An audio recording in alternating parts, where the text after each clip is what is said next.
For the past 2 decades, the region of Darfur in Sudan has been plagued by a relentless cycle of violence, which has not only engulfed Darfur but has also spread into the nation's capital, Khartoum. The conflict in Sudan has taken on various forms, with Darfur serving as the epicenter of humanitarian crisis that has caused immeasurable suffering for its people. More details in the following report. The roots of the conflict in Darfur can be traced back to long-standing tensions between different ethnic groups, primarily the Arab-dominated government and the non-Arab rebel factions. The conflict escalated in the early 2000s when rebel groups from Darfur, including the Sudan Liberation Movement Army and the Justice and Equality Movement, took up arms against the Sudanese government.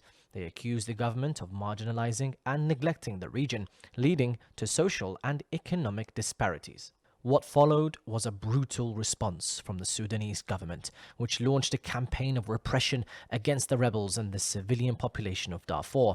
The government-backed Janjaweed militia, composed of Arab nomadic tribes, carried out widespread atrocities, including mass killings, rape, and the displacement of millions of people.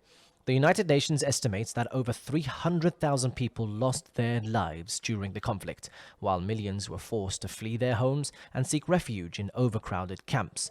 In 2005, the Sudanese government and the main rebel factions signed the Darfur Peace Agreement, aimed at bringing a resolution to the conflict. However, the agreement quickly unraveled due to disagreements and violations by both sides.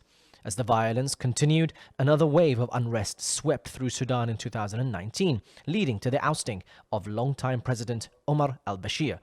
The protests that began in Khartoum were driven by widespread discontent with al-Bashir's oppressive regime, which had ruled Sudan for 3 decades.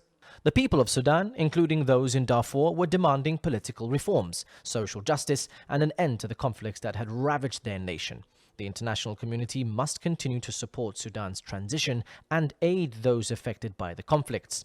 Sustainable peace in Sudan requires not only an end to the fighting, but also comprehensive efforts to address the underlying issues that have fueled the violence. Only through a collective commitment to peace, justice, and development can Sudan escape the grip of conflict and embark on a path towards a brighter future.